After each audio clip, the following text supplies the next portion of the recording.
आणि आमचे प्रतिनिधी मल्लिकार्जुन आपल्यासोबत आहेत। मल्लिकार्जुन, आधी दिलेली मुदत संपली म्हणून मग 4 महिन्यांची मुदतवाढ दिली आणि आता ती मुदत वाढून 1 वर्षापर्यंत करण्यात आलेली आहे। कशा प्रतिक्रिया येत आहेत, राजकीय वर्तुळात काय चर्चा आहे?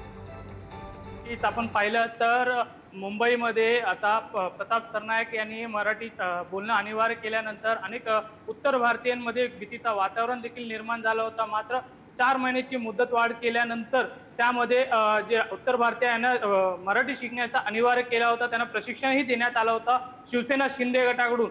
आज मात्र काल आपण पाहिलं तर बोरिवलीमध्ये 15,000 उत्तर भारतीयांना प्रमाणपत्र वाटप करण्यात आलेलं आहे। मात्र कुठेतरी आज सरकारने एक निर्णय घेतलेला आहे, परत एकदा 1 वर्ष वाढून देण्यात आलेला आहे। त्यामध्ये लोकांमध्ये एक आनंद देखील आहे, तर दुसरीकडे एक प्रश्नचिन्ह पण उपस्थित होत आहे की उत्तर भारतीयांना मारहाण देखील होते, असे देखील प्रश्न त्यांच्याकडून निर्माण होत आहे। आपल्या सोबत बोलण्यासाठी काही उत्तर भारतीय जे रिक्षा चालक आहेत त्यांच्याकडूनच आपण बातचीत करूया। काय सांगाल तुम्ही, आज सरकारने 1 वर्षाचा मुदत वाढ केलेला आहे, कालपर्यंत मराठी शिकणं अनिवार्य होतं, प्रमाणपत्रही वाटप करण्यात आलेलं आणि 1 वर्ष आता वाढवण्यात आलेला, कसा पाहताय? सरकार को मैं बहुत बहुत धन्यवाद देता हूं। इस महायुति सरकार को, खास तौर से अपना उप मुख्यमंत्री महाराष्ट्र के श्री एकनाथ शिंदे साहब जी को, परिवहन मंत्री श्री प्रताप सरनाईक सर साहब को बहुत सारी ढेर सारी शुभकामनाएं देता हूं। हम रिक्शा वाले, सभी रिक्शा वाले देता हूं कि हमें 1 साल की जो टाइम बढ़ाकर जो हमें वक्त दिया है, इससे हमारी खुशी 2 गुना बढ़ गई है। इससे बड़ी खुशी और कुछ नहीं है।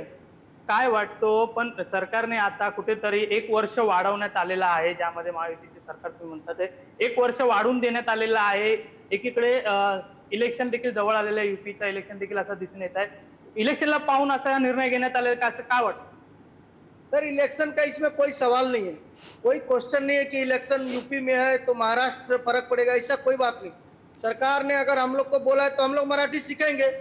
हमारा जन्मभूमि है गांव, झारखंड है, बिहार है, यूपी है, लेकिन हम काम करते महाराष्ट्र में, तो महाराष्ट्र में मराठी सीखना कोई बड़ी बात नहीं। हम मराठी बोल भी लेंगे और बहुत आधी मराठी में अभी बोल लेता हूँ। और सरकार ने 1 साल का मुझे टाइम दिया तो मैं पूरा मराठी सीख जाऊंगा। आपल्यासोबत इतर देखील मल्लिकार्जुन, माझा आवाज जर तुला येत असेल तर माझा तुला प्रश्न आहे, तुझं कुटुंब मूळचं कुठचं आहे आणि तुझा जन्म कुठे झालेला आहे? तू किती वर्षांपासून मुंबईत राहतोस? नक्कीच माझा जन्म मुंबईतच झालेला आहे। गेले 35 वर्ष इथेच, माझी आता दुसरी पिढी इथेच मुंबईतच गेलेली आहे।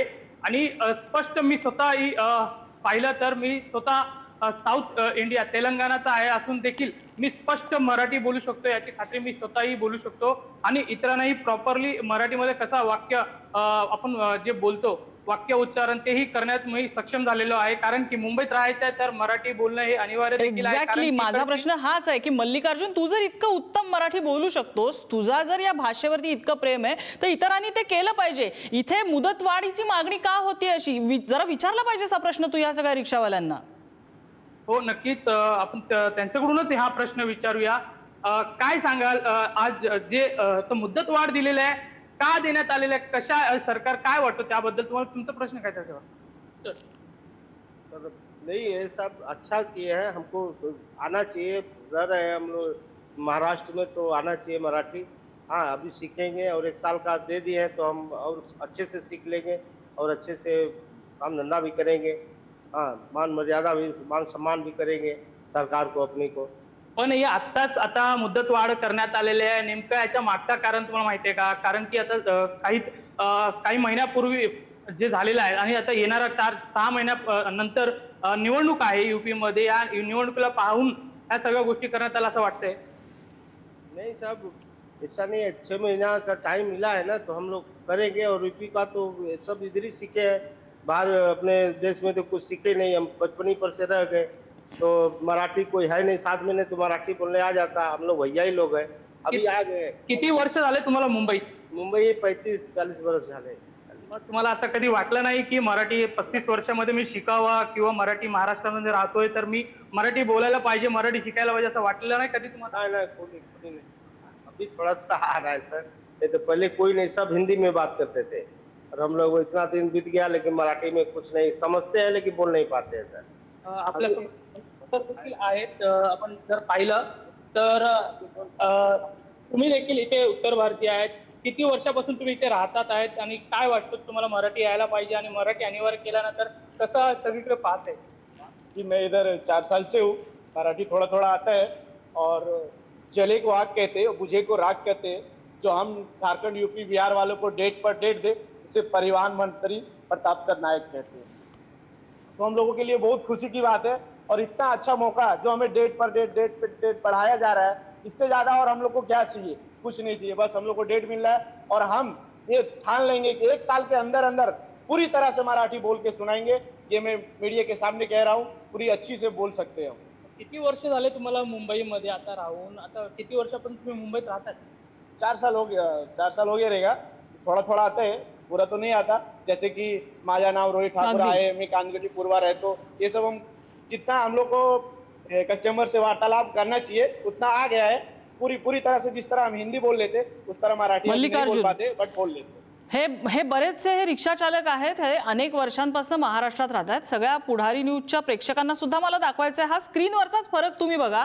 एकीकडे आमचे हे प्रतिनिधी आहेत मल्लिकार्जुन, ज्यांचं कुटुंब आहे तेलंगणामधलं, जे 30-35 वर्षापासून महाराष्ट्रात राहत आहे, ज्यांनी आज मराठी शिकलेली आहे, ते एक मराठी चॅनलमध्ये काम करतायत, अतिशय सुंदर मराठी बोलतायत. आणि दुसरीकडे हे रिक्षा चालक आहेत जे 30-35 वर्षापासून इथेच राहत आहेत, इथेच रोजीरोटी कमवतायत, पण त्यांना मराठी बोलायची इच्छा नव्हती. मात्र मराठी शिकण्यासाठी तारीख पे तारीख त्यांना वाढवून हवे. अपेक्षा आहे की जी 1 वर्षाचं त्यांना मुदत मिळालेली आहे त्यामध्ये ते चांगलं मराठी बोलायला शिकतील, इथे राहून इथल्या भाषेचा ते आदर करतील अशी अपेक्षा आहे. मल्लिकार्जुन, धन्यवाद या सगळ्या संवादाबद्दल, या सगळी माहिती दिल्याबद्दल. उपमुख्यमंत्री एकनाथ शिंदे यांची प्रतिक्रिया आलेली आहे सगळ्यावरती, आपण बघूया ते काय म्हणतात.